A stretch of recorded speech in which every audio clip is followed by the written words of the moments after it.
हम तो यहाँ तक कहते हैं, कई लोग कह देते हैं हमारे यहाँ शंकर जी का शिवलिंग है वो खंडित हो गया, बच्चे ने गिरा दिया, टूट गया, हम दूसरा लिया है। क्यों भैया? तुम्हारे पति का हाथ टूट जाए या तुम्हारा हाथ टूट जाए तो तुम्हारा पति क्या दूसरे लिए आएगा? या तुम्हारे बच्चे का पांव टूट गया, किसी को कोई क्षति हो गई, कोई एक्सीडेंट हो गया, हाथ पैर टूट गया, कान टूट गया, सिर टूट गया, पांव टूट गया, तो क्या तुम उसको बदल दोगे? नहीं, बेटा नहीं बदला जाता, परिवार का सदस्य नहीं बदला जाता। तो फिर घर का मंदिर में शिवलिंग टूट गया, खंडित हो गया, पहले तो ये मान लेना सब देवता की मूर्ति खंडित हो सकती है पर शंकर का शिवलिंग कभी खंडित नहीं होता, वो अखंड है, वो अखंड है। अगर उसका भगवान शंकर का शिवलिंग अगर खंडित भी हो जाता है, 2 टुकड़े हो गए, 4 टुकड़े हो गए, 5 टुकड़े हो गए, 6 टुकड़े हो गए, 1000 टुकड़े हो गए तो हजारों पूजाते हैं, 4 टुकड़े हो गए तो 4 पूजाते हैं, 25 टुकड़े हो गए तो 25 पूजाते हैं, 100 टुकड़े हो गए तो 100 पूजाते हैं। शंकर का शिवलिंग कभी खंडित नहीं माना गया, वो अखंड है, वो खंडित नहीं कहलाता, वो अखंड है। उसके टुकड़े होने के बाद किसी महाराज से मत पूछो कि मेरे यहाँ शिवलिंग के टुकड़े हो गए तो मैं विसर्जन कर दूं, खंडित हो गए ना। शंकर का शिवलिंग कभी खंडित नहीं होता, वो अखंड है। एक था तो एकांतेश्वर था, ज्यादा टुकड़े हो गए, सहस्त्रेश्वर महादेव हो गए। सहस्त्रेश्वर बहुत सारे शिवलिंग हो गए, बहुत, उसकी कृपा है, बढ़ गए। तुम नहीं बढ़ा रहे थे वंश तो उसने बढ़ा दिया, उसने कहा मैं बढ़ गया, ले। हम उसको छोटा क्यों ना, हम क्यों छोटा समझ रहे हैं उसको समझें। जन्म और मृत्यु के प्रपंच से वो दूर हो जाता है, बस केवल एक भरोसे के साथ, एक विश्वास के साथ भगवान शंकर की विरल भक्ति को धारण करें। शिव महापुराण की कथा कहती है, भगवान शंकर का संवाद कहता है कि कई बार ऐसी स्थिति आ जाती है कि जब हम भगवत भजन करते जाएं, करते जाएं, करते जाएं, भगवत नाम लेते जाएं, लेते जाएं, लेते जाएं, तो ऐसा भी समय आता है कि जीव को लगता है कि भगवान हमारी नहीं सुन रहा। पर शिव महापुराण की कथा कहती है कि जब हम एकाग्र चित्त से, एक आस लगाकर, एक विश्वास के साथ, एक भरोसे के साथ, एक दृढ़ता के साथ जब भगवान की रस तत्व को धारण करते हैं,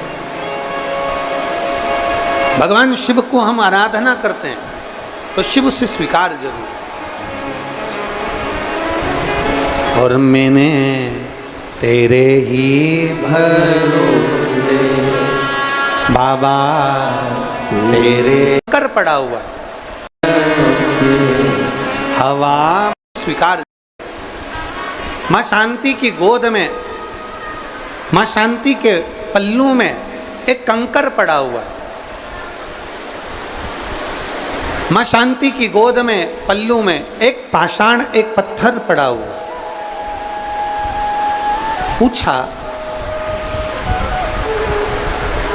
अथर्व ऋषि ने पूछा कि ये क्या है तुम्हारी गोद में, क्या लेकर आए हो तुम?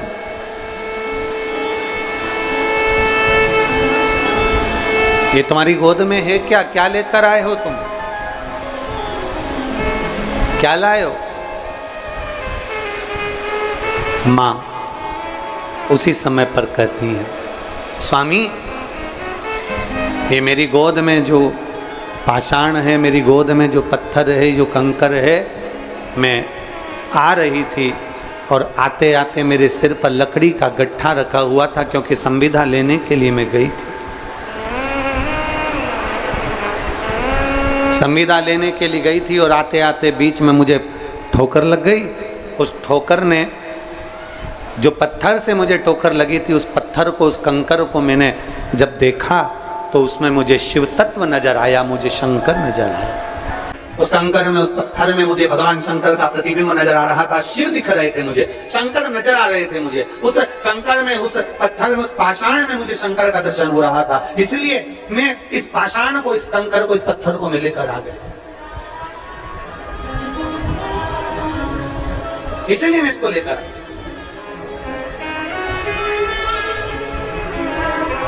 मैं इस पाषाण को लेकर आ गई। अथर्वा बाबा ने कहा जरा दिखाओ कहाँ है वो पाषाण, जरा दिखाइए, वो कंकर कहाँ है, वो पत्थर कहाँ है, जरा दिखाओ हमको। अब देखिए, बहुत सावधानी से कथा का स्मरण करिएगा। गुरु महादेव शिव महापुराण की कथा चल रही है, बहुत सावधानी से सुनिएगा, ध्यान दीजिएगा इस पर। आपको तो कंकर में शंकर दिख रहा है, पर कोई तुमसे कहे कि कहां दिख रहा है, जरा मुझे बताओ, कहां दिख रहा है कंकर में शंकर, जरा मुझे दिखाओ। और कोई तुमसे कहे, तो आपसे निवेदन है कि आप किसी को कंकर में शंकर दिखाने का प्रयास मत करना। आपके लिए महादेव कंकर में शंकर बनकर आ जाता है, दूसरों के लिए नहीं आ सकता। भाई शिव कथा कहती है, भगवान शंकर का चरित्र कथा, नेत्र भी तो वैसे चाहिए देखने के लिए, आप देख सकते हो।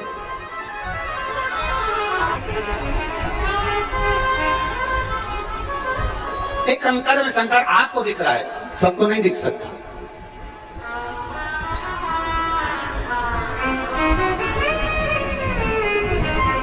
आप में से कई माताएं ऐसी हैं और कई भाई ऐसे बैठे हुए हैं, कई जीजियां मेरी, कई जीजा ऐसे बैठे हुए हैं कि वो जब शिव जी का पूजन करने के लिए मंदिर में लोटा भर के जल चढ़ाने के लिए जाते हैं, भगवान शंकर के मंदिर में जब वो पहुंचते हैं और शिव जी को एक लोटा जल चढ़ाने के लिए जब जाते हैं, तो कई बार जल चढ़ाते चढ़ाते भी उनको शंकर का प्रतिबिंब नजर आता है। बोलो सही है कि गलत? कई बार उनको शंकर का प्रतिबिंब नजर आता। क्यों? क्योंकि उनके हृदय में शिव बसा हुआ है, उनके हृदय में शंकर बसा हुआ है, दूसरे को नहीं दिख रहा, दूसरे को नजर नहीं आ रहा, और आप दूसरे को दिखाओ भी मत। बहुत ध्यान देने वाला विषय है। तिजोरी का धन,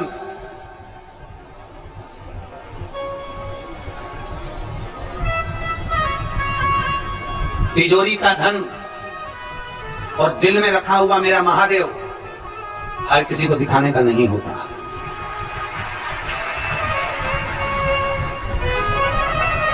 तिजोरी का धन हर किसी को दिखाने का नहीं होता, दिल में बैठा हुआ महादेव हर किसी को दिखाने का नहीं होता।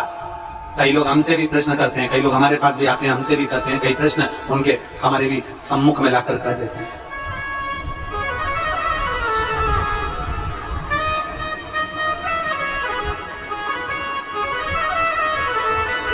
कई लोगों के मन में भाव,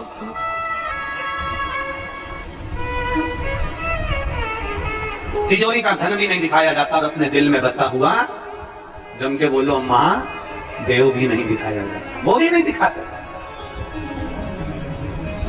ये अपने अपने भाव हैं, अपने अपने मन का भाव होता है। आधी रात को अगर कुत्ता रोए तुम्हारे घर के बाहर, आधी रात को कुत्ता रो रहा है तुम्हारे घर के बाहर रोड पर, तो लोग क्या कहते हैं? अब सकून हो रहा है। बोलो बोलो सही है कि गलत?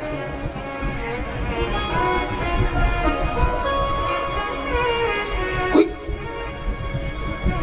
कुत्ता रात्रि को रो रहा है, आधी रात को कुत्ता रो रहा है, और आप क्या सोच रहे हो? अब सकून हो रहा है।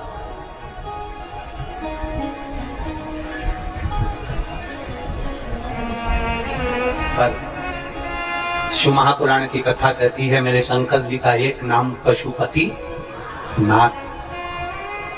जितना अधिकार शंकर जी पर तुम्हारा है, उतना अधिकार एक पशु का भी शंकर जी पर उतना की उतना है। जितना अधिकार तुम्हारा है, उतना अधिकार मेरे पशु पक्षी जीव जलचर थलचर वायुचर जितने भी पशु पक्षी हैं, सबका अधिकार उतना की उतना है।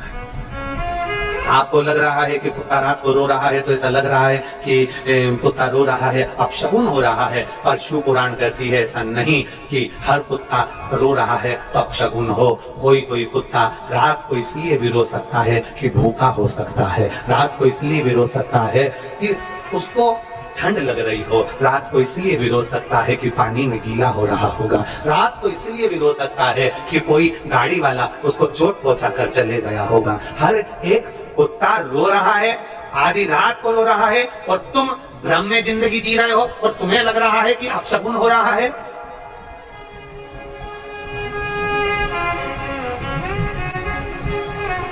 कई लोग कहते कुत्ता हमारे दरवाजे पर आकर रात को रोता है, अपशगुन है। हम कहते नहीं, जानो उसको तकलीफ क्या है, उसको कष्ट क्या है, उसको प्रॉब्लम क्या है।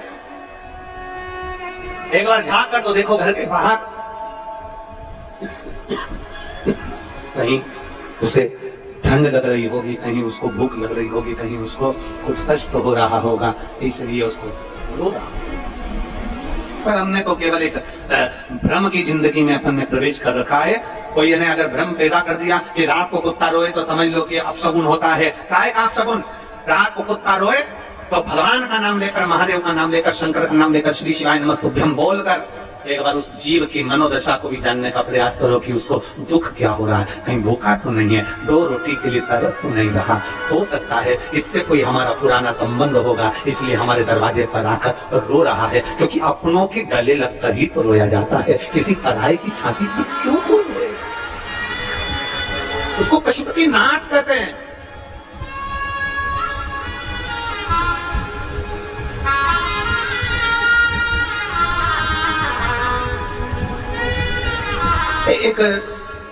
एक शंकर जी के शिवलिंग पर श्वान आ गया, कुत्ता आ गया। एक शंकर जी के शिवलिंग के पास में चीटा चीटी आ गए, झिंगुर आ गया, कोई जीव आ गया। किसी ने वीडियो वायरल कर दिया कि देखो तुम्हारे धर्म के देवताओं के पास में कुत्ते आकर यहाँ पर बैठे हुए हैं, कुत्ते आए हैं, जीव आए हैं, जानवर आए हैं, पशु आए हैं।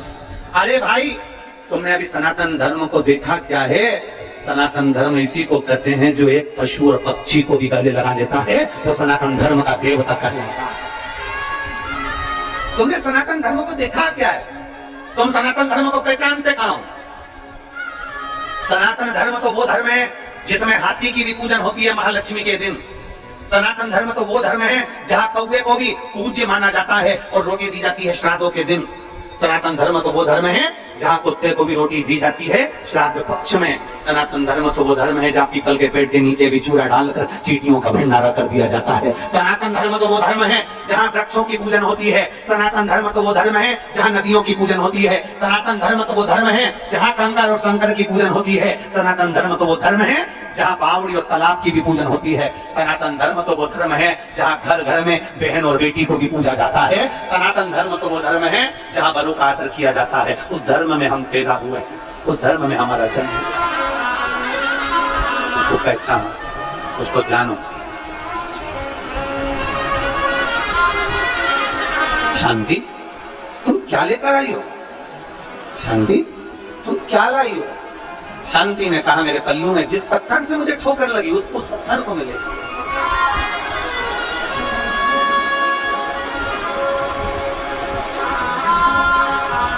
हे भाई, शिव महापुराण की कथा कहती है, चारों वेद नहीं पढ़ सकते मत पढ़ो। चारों वेदों का ज्ञान नहीं ले सकते मत लो। 4 वेद नहीं पढ़ सकते मत पढ़ो। 4 वेदों का ज्ञान नहीं ले सकते मत लो। और 4 चीजें अपनी जिंदगी में धारण कर लो। पहली समझदारी, दूसरी जवाबदारी, तीसरी वफादारी और चौथी ईमानदारी। अगर है तो 4 वेदों का सार तुम्हारे पास है। 4 वेद नहीं पढ़ सकते कोई बात नहीं, 4 वेद का ज्ञान नहीं ले सके कोई बात नहीं, पर 4 चीजें अपनी जिंदगी में उतार लो तो 4 वेद के बराबर है। पहले नंबर पर समझदारी रखिए, दूसरे नंबर पर जवाबदारी रखिए, तीसरे नंबर पर वफादारी रखिए और चौथे नंबर पर ईमानदारी रखिए, तो 4 वेदों का सार तत्व पूर्ण हो जाता है।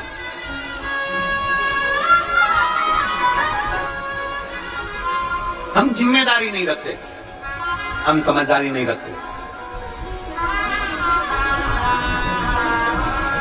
कोई आता है कह देता है शंकर जी पे जल मत चढ़ाओ, हम संकोच में पड़ जाते हैं, चढ़ाऊं कि नहीं चढ़ाऊं, पूजन करूं कि नहीं करूं। किसी ने कह दिया शिव जी पे चढ़ा हुआ जल मत पियो, टेंशन हो गया, पीऊं कि नहीं पीऊं।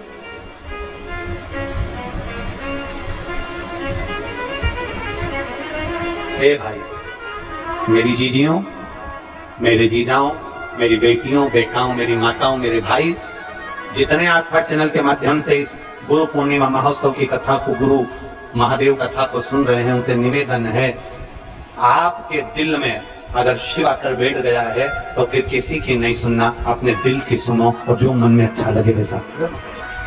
दिल की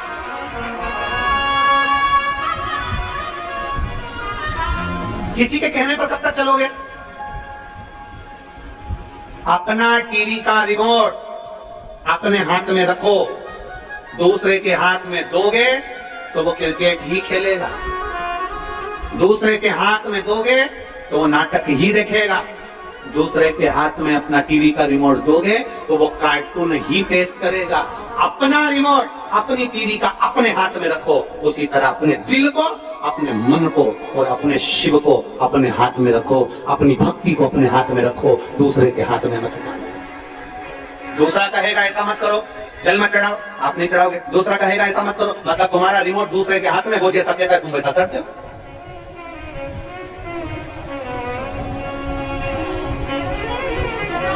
अपना रिमोट अपने हाथ में रखो। तो वो कहते हैं मैं चाहे ये करूं, जरा बोलना, जरा जम के बोलो जरा, मैं चाहे ये करूं, मैं चाहे वो करूं, मेरी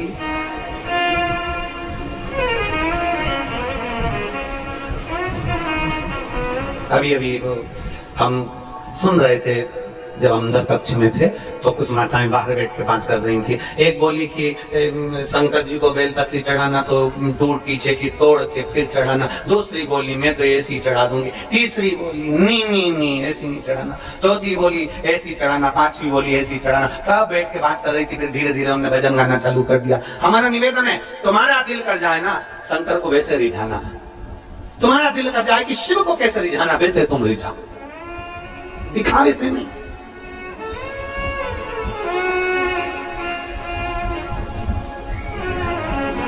तुम्हारा मन करे वैसा।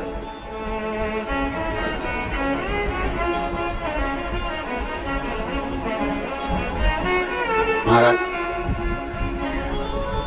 कहा, अथर्वा ऋषि ने कहा कि जरा मुझे उस कंकर का दर्शन करा दीजिए। अथर्वा ऋषि कह रहे हैं मुझे उस कंकर का दर्शन करा दो। धर्म पत्नी शांति ने वो कंकर निकाल कर दिया। अवस्था 3 निकल चुकी थी पर संतान नहीं थी। अथर्वा बाबा ने वो कंकर जो देखा समझ गए ये कंकर नहीं है, ये ठोकर लगा हुआ कंकर नहीं है। मेरी पत्नी 3 दिन से आंसू बहा रही है कि अपने घर में औलाद नहीं है। शंकर की रोज झाड़ू पोछा करती, रोज पूजन करती, आज इसकी पल्लू में ये कंकर नहीं आया है। स्वयं शंकर ने औलाद का सुख प्रदान करने का वर दे दिया। कंकर नहीं है, कुबेरेश्वर धाम का एक भी कंकर नहीं है। कुबेरेश्वर धाम का एक एक कंकर शंकर है, उसको लेकर जाओ। जब आप पूजन करते हो, आराधना करते हो, उसकी 15 दिन तक भी आराधना करी है तो 15 दिन में उसको, उसके कंकर में आपको शंकर का ये दिन प्रतिबिंब का दर्शन जरूर होगा। वो कंकर नहीं है, वो शंकर है। एक पत्र है।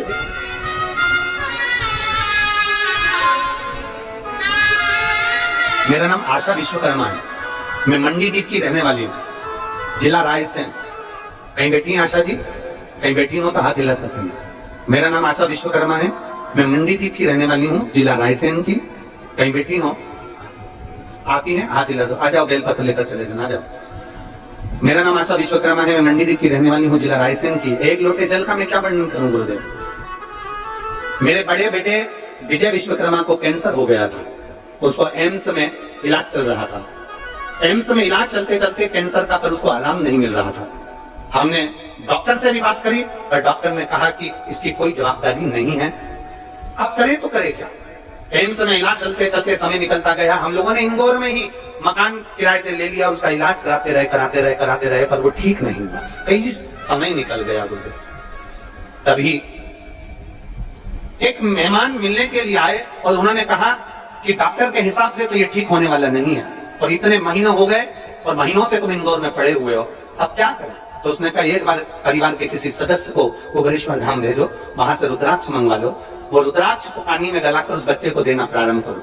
हमने डॉक्टर से पहले बात करी कि हम क्या रुद्राक्ष का जल दे सकते हैं, तो डॉक्टर ने कहा क्योंकि ये बच्चा तो पूर्ण तरह से ऐसा हो गया है तो आप चाहो तो दे सकते हो। हमने बच्चे का इंदौर में इलाज कराते रहे और रुद्राक्ष का जल देना प्रारंभ करा। आज बाबा को मैं धन्यवाद देने के लिए आई हूँ कि मेरा बेटा पूर्ण तरह से ठीक हो गया। मैं बाबा को धन्यवाद देने के लिए।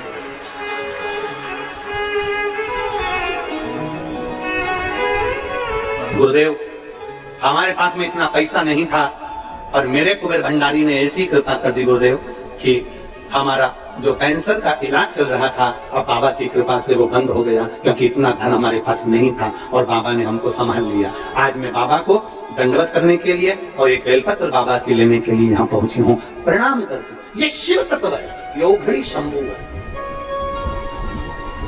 एक विश्वास, एक भरोसा।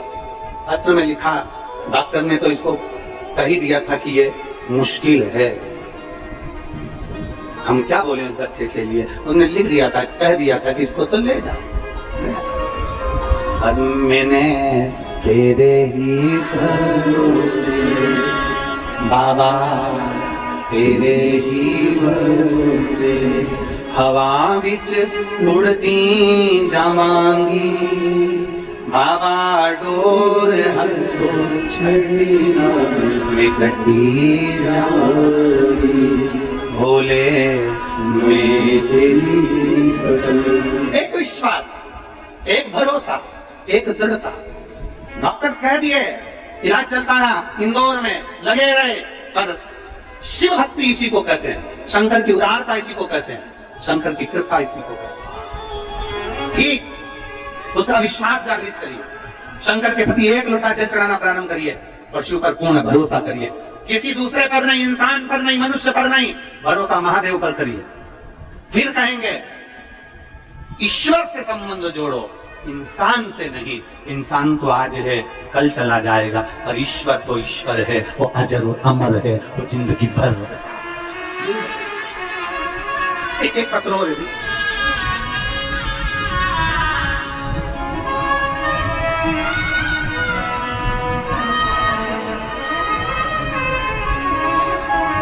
महाराज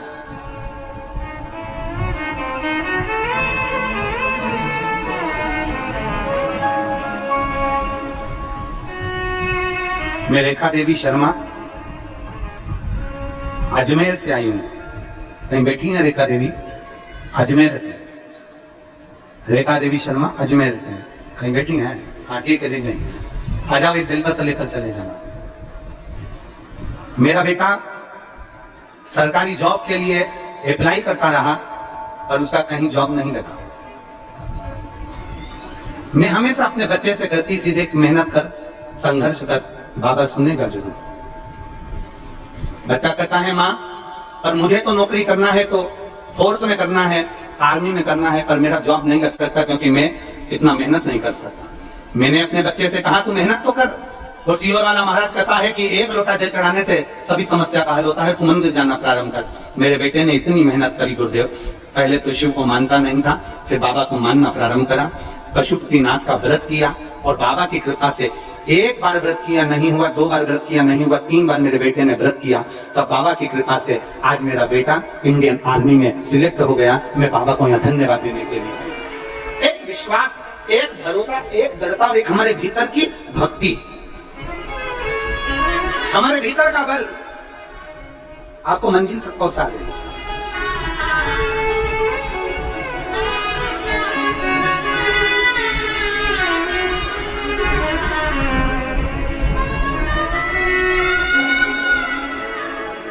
और जब हमारे भीतर का विश्वास जागृत होगा तो शिव क्यों ना तेरी गोदी में,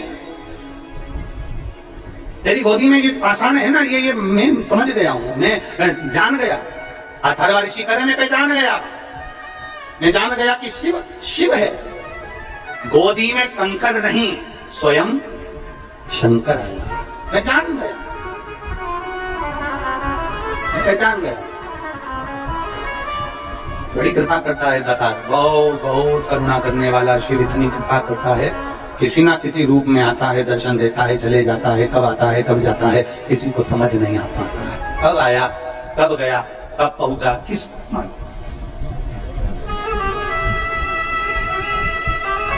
किसी को ना बताओ कि आपने शिव को देखा है। दुनिया नहीं समझ सकती आपको, बिल्कुल नहीं समझेगी। लोग आपको पागल समझने लगते हैं। ये तो पगला गई है सीहोर वाले महाराज की कथा सुन सुन, ये तो पागल हो गई है, बावड़ी हो गई है, कमली हो गई है, इसमें अक्ल नहीं है, ये दिन भर ऐसे ही लगी रहती है।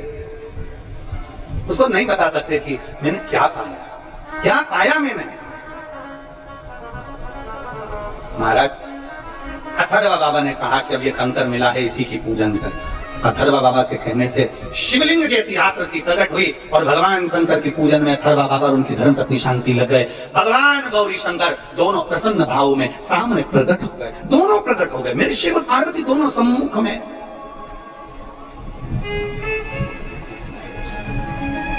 कहा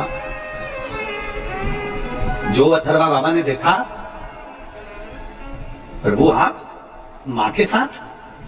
शांति नेत्र बंद कर बैठी थी। आज मेरे गौरी शंकर, आज मेरे शिव शंकर मेरे सामने आए। शंकर जी ने कहा कि मांगो, तुमको क्या चाहिए, क्या चाहिए, क्या दें हम आपको, मांग लो आज। और जब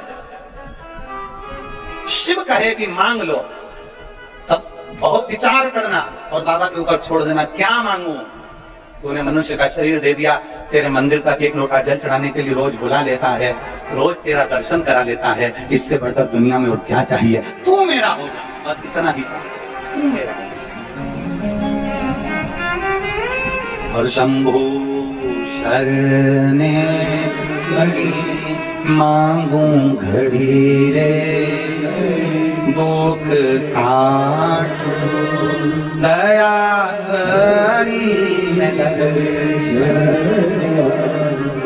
एक विश्वास अपने भीतर जागृत करिए, शिव तत्व की ओर जागृत करिए, शंकर जी की ओर जागृत करिए। मांगो तुम्हें क्या चाहिए, मुझे कुछ नहीं चाहिए। फिर भी मांगो क्या चाहिए। तब अथर्व बाबा ने कहा मुझे पुत्र चाहिए, एक बेटा चाहिए, बस एक पुत्र, और ऐसा पुत्र चाहिए जो जनमानस के कल्याण की बात करे। एक पुत्र चाहिए जो संपूर्ण विश्व के कल्याण की बात करे। एक पुत्र चाहिए जो संपूर्ण जगत का उद्धार कर दे, केवल मनुष्य का नहीं, केवल पशु पक्षी का नहीं, देवताओं का भी कल्याण कर दे। ऐसा पुत्र चाहिए, ऐसी संतान चाहिए। भगवान शंकर ने वर दे दिया, अथर्वा तुम्हारे घर में एक पुत्र का जन्म होगा, तुम चिंता न करो। तब माँ ने पूछ लिया शांति से, तुझे क्या चाहिए। शांति कहती है बस इतनी कृपा कर दो, मेरे घर में एक लक्ष्मी जैसी बेटी का जन्म हो जाए जो संपूर्ण विश्व का कल्याण हो। पिता बेटा मांग रहा है, पत्नी बोलो तो जम के बेटी मांग रही।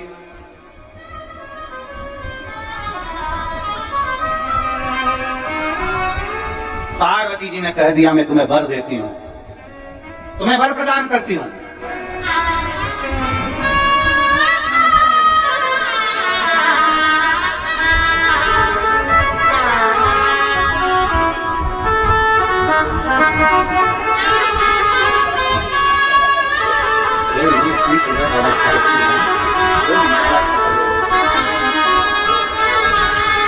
इतना अच्छा करा है ना,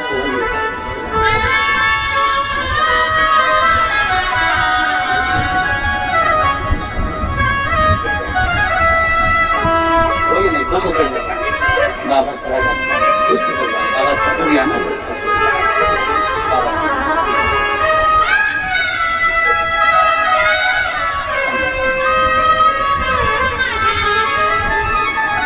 शंभो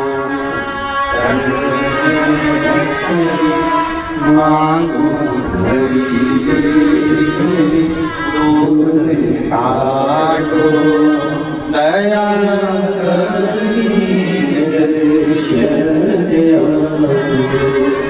दया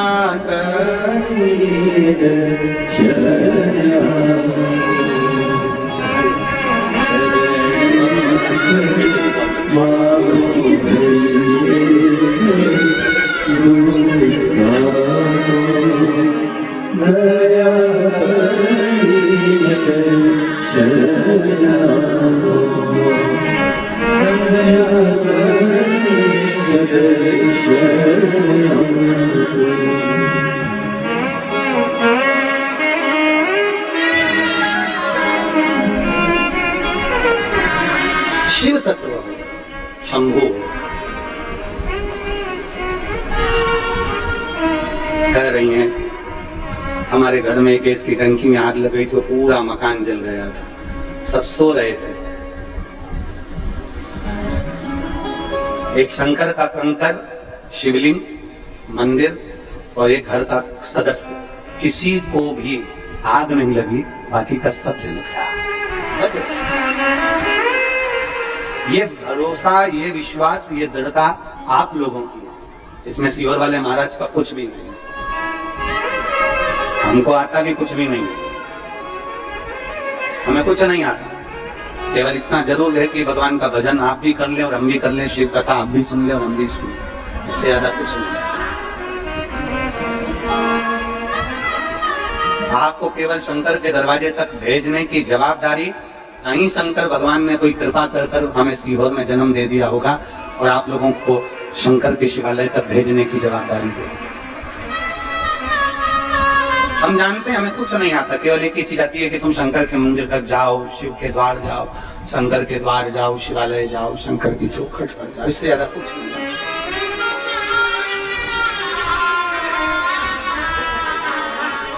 और आता भी क्या, बस केवल आपको वहां तक भेज दिया, बहुत। अथर्वा बाबा ने अपनी धर्मपत्नी के साथ शिव की आराधना करना प्रारंभ कर दी और जो आराधना करी शिव जी ने वर दे दिया, पुत्र होगा, ऐसा पुत्र होगा जो देवताओं का भी हित करने वाला होगा। मां ने कह दिया शांति तुम्हारे गर्भ से बेटी होगी, तुम्हारे गोद में कन्या खेलेगी जो लक्ष्मी का ही स्वरूप होगी। बेटे का नाम जब जन्मा दधीची ऋषि हो गए और मां का नाम, जो बेटी जन्मी उसका नाम दधिमती माता हो गया। दधिमती दादिच्य ब्राह्मण, दायमा ब्राह्मणों की जो कुल देवी हैं दधिमती माता, दधीची ऋषि की बहन है। जितने दादिच्य ब्राह्मण हैं, जितने दायमा ब्राह्मण हैं, जितने दादिच्य ब्राह्मण हैं, उनकी बुद्धि में ये बैठना चाहिए कि आपकी कुल देवी कोई साधारण नहीं, दधिमती माता है जो संपूर्ण विश्व का कल्याण करने वाली माता, संपूर्ण विश्व का कल्याण करने। दधीची ऋषि की बहन, मां शांति के गोद में प्रकट होने वाली, मां शांति की गोद में खेलने वाली, अथर्वा बाबा की पुत्री कहलाने वाली, वो साधारण नहीं है।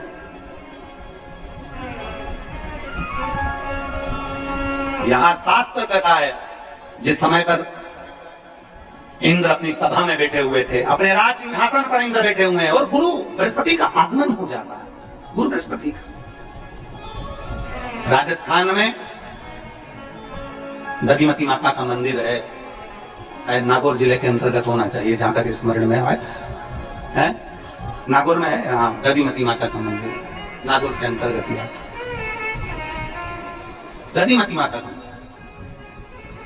और मैं राजस्थान के एक एक मारवाड़ी को, राजस्थान के एक एक व्यक्ति को कहना चाहूंगा, कभी जिंदगी में समय मिले आप राजस्थान की धरा पर जाएं तो एक बार दधिमती माता का दर्शन जरूर कर कर आना, जिसके दरवाजे से स्वयं दधीची ऋषि भी पूछने के लिए जाते थे कि बहन मुझे बता कि ये संपूर्ण ब्रह्मांड के कल्याण के लिए देवता आए हैं, तुम इनके लिए कुछ दूं कि ना। तो दधिमती माता स्वयं लक्ष्मी का प्रतिबिंब है। और मैं दादिच्य ब्राह्मण को, दायमा ब्राह्मणों को धन्यवाद देता हूं, आपके चरणों को साधुवाद देता हूं कि आपकी कुल देवी दधिमती माता, आपकी कुल देवी।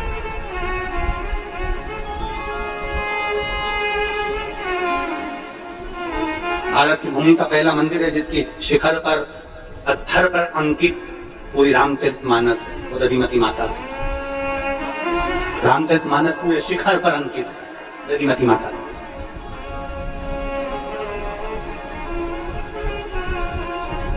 शिव तत्व की प्राप्ति है, शंभु की प्राप्ति। और इसीलिए ऐसा लगता है कि दधिमती माता की कृपा जो होती है ना, दायमा समाज, दायमा जो होते हैं और जो दादिच्य ब्राह्मण होते हैं, इस सहजता का इसलिए प्रतिबिंब होते हैं। ये कभी आपको विवाद करते हुए, झगड़ा करते हुए, व्यर्थ की बातें करते हुए कभी भी दादिच्य ब्राह्मण आदि दिखेगा ही नहीं। उनके भीतर भगवान शंकर के भीतर भक्ति है। मां दधिमती माता की कृपा है, मां उनकी दया है दधिमती माता की। अब समय आया, इंद्र अपने सिंहासन पर बैठे हुए हैं, इंद्र अपनी सत्ता में बैठे हुए हैं और इंद्र सिंहासन पर बैठे और सामने बृहस्पति बाबा का आगमन हो गया। और इंद्र अप्सराओं के नृत्य में इतने खोए हुए थे, अप्सराओं के नृत्य में इतने ज्यादा खो गए थे कि वो अपने गुरु को नहीं देख पाए। गुरु का अपमान हो गया, गुरु को देख नहीं पाए। जरूरी नहीं कि आप गुरुजी को बहुत लड्डू दो, पेड़ा दो, गुलाब जामुन दो, इमरती दो, भजिया दो, पकोड़ा दो, पूड़ी दो, सब्जी दो, या कपड़े दो, या वस्त्र दो, या आभूषण दो, या गुरुजी को आप बहुत सारी गाड़ी बंगला दो। ये जरूरी नहीं है। अगर सच्चा गुरु है तो उसको कुछ दो चाहे मत दो, पर इतना जरूर करो कि जब गुरु तुम्हारे नजदीक में आए तो एक क्षण के लिए उसके पास जाकर खड़े जरूर हो जाओ। उतना बहुत, उतना बहुत। जरूरी नहीं कि आप गुरुजी को लड्डू देंगे तो गुरुजी प्रसन्न होंगे, गुरुजी को गाड़ी दोगे तो प्रसन्न होंगे, बंगला दोगे तो प्रसन्न होंगे, ठाट दोगे तो प्रसन्न होंगे, बहुत सारा वैभव दोगे तो प्रसन्न होंगे। नहीं, जरूरी नहीं।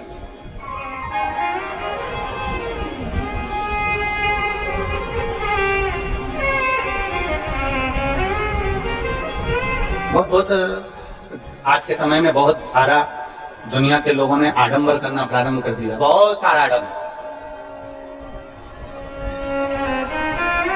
गुरुजी को बुलाना है, नया मकान बनाओ। गुरुजी को बुलाना है, नई गाड़ी लाओ। गुरुजी को बुलाना है, नया ये सामान लाओ। ना ना ना ना, गुरुजी को बुलाने के लिए नए मकान, नई गाड़ी की जरूरत नहीं है। गुरुजी को बुलाने के लिए अपने दिल को नया कर लीजिए, अपने हृदय को नूतन बना लीजिए और निर्मल मन सो मोही। आप क्या बुला रहे, क्या ला रहे?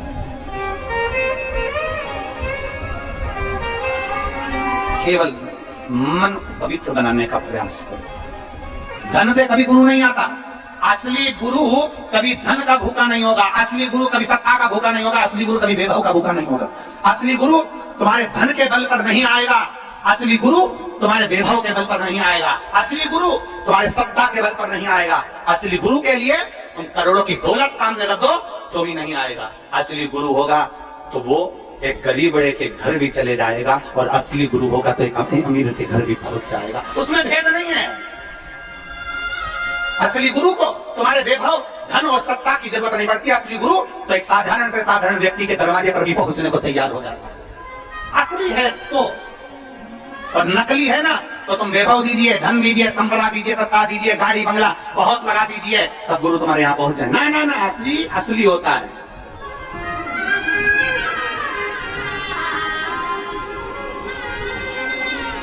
असली असली होता है, उसको पहचानना बहुत कठिन होता है, बहुत कठिन। दुनिया में सबसे कठिन काम है एक देव, महादेव और गुरुदेव, इनको पहचानना बड़ा कठिन है महाराज। देवताओं को जानना कठिन है, महादेव को पहचानना कठिन है, गुरुदेव को जानना कठिन है। ये क्या क्या है वो, उसको पहचानो। रामकृष्ण परमहंस जी को नहीं पहचाने, स्वामी विवेकानंद जी को नहीं पहचाने, चैतन्य महाप्रभु जी को नहीं पहचाने, संत तुकाराम जी को नहीं पहचाने, मीराबाई को नहीं पहचाने, कर्माबाई को नहीं पहचाने, रविदास जी महाराज जी को नहीं पहचाने, कबीरदास जी महाराज जी को नहीं पहचाने।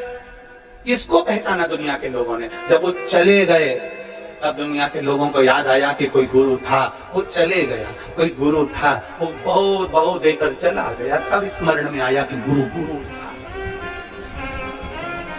दे दिया और प्रदान कर दिया। बृहस्पति बाबा आए, गुरु को धन भले मत दो, गुरु को वैभव भले मत दो, गुरु को सिंहासन भले मत दो, पर कम से कम खड़े तो हो जाओ, आदर तो दे दो, सम्मान के शब्द तो बोल दो, हर हर महादेव तो बोल दो। जरूरी नहीं कि गुरु से आप अपने मन की बात करो ना। गुरु दिख भी जाए ना बहुत दूर से, तो दूर से खड़े होकर एक बार श्री शिवाय नमस्तुभ्यम हर हर महादेव बोल मकान आ रहा है, बस एक बार मुख से उसके सम्मुख में जय घोष भी निकल गया तो गुरु जी का सिंहासन के बराबर हो गया। गुरु का सिंहासन की भूख नहीं है, गुरु को वैभव की भूख है। खड़े भी हो गए तो बहुत। मैं हमारे सीहोर के विधायक माननीय सुदेश जी भाई जी की एक बात आप लोगों को कहना चाहूंगा। उनके यहाँ वैभव की कोई कमी नहीं, उनके यहाँ धन की कोई कमी नहीं, पैसे की कोई कमी नहीं, पर सालों से हम देखते आ रहे हैं कि जिस मंच पर या जिस उनके घर पर भी जाएं या मंच पर भी जाएं या कोई कार्यक्रम में जाएं और वो देख लें, भले कितने भी बड़े मंच पर बैठे हों, अगर वो देख लेते हैं तो पहले सबसे पहले खड़े हो जाते हैं कि महाराज आ रहे हैं तो अपने को खड़े हो। ये एक श्रेष्ठता में वर्णन करना, साधुता है आपको बहुत धन अपना, वैभव अपना, सत्ता अपनी, पर नम्रता अपने भीतर होना चाहिए।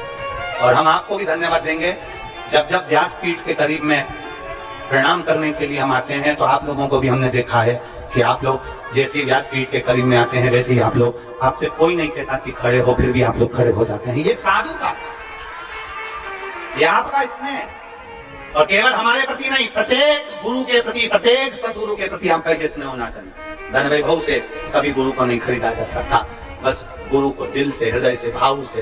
कहा बृहस्पति बाबा का अपमान हो गया क्योंकि इंद्रदेव खड़े नहीं हुए, प्रणाम नहीं करा, नमन नहीं करा, बृहस्पति बाबा चले गए। बृहस्पति बाबा गए तो इंद्र को लगा कि कहे तो जाने दो, अपने को क्या करना, अपने को क्या मतलब। गुरु का अपमान हो गया और एक बार भी नमन नहीं किया, गुरु का अपमान हो गया एक बार प्रणाम नहीं किया, गुरु का अपमान हो गया एक बार पूछा नहीं कि गुरु जी आपको नाराजगी क्या। बृहस्पति बाबा तो चले गए पर इंद्र ने प्रणाम नहीं करा, पूछा नहीं, नमन नहीं करा। इंद्र बारंबार नमन नहीं करा और इंद्र ने एक चालाकी और कर ली कि इंद्र ने कोई दूसरा गुरु कर लिया जिसका नाम विश्वरूपा जी। विश्वरूपा जी को गुरु बना लिया। अब इनको लगा कि बृहस्पति बाबा गए तो जाने तो हम दूसरा गुरु कर लेते ना, गुरु एक और एक ही रहना चाहिए, गुरु एक और वो एक ही रहना चाहिए, गुरु नहीं बदला जाता। जब गुरु दीक्षा दी जाती है, हमारे यहाँ भी हमारे बच्चे लोग पूछते हैं आपने किसी से गुरु मंत्र तो नहीं लिया है पहले? गुरु मंत्र लिया है तो मंत्र ना लीजिए, दीक्षा ना लीजिए। आप ले चुके हो भले बाल अवस्था में दी, और गुरु मंत्र आपके पास में है तो क्यों लेना।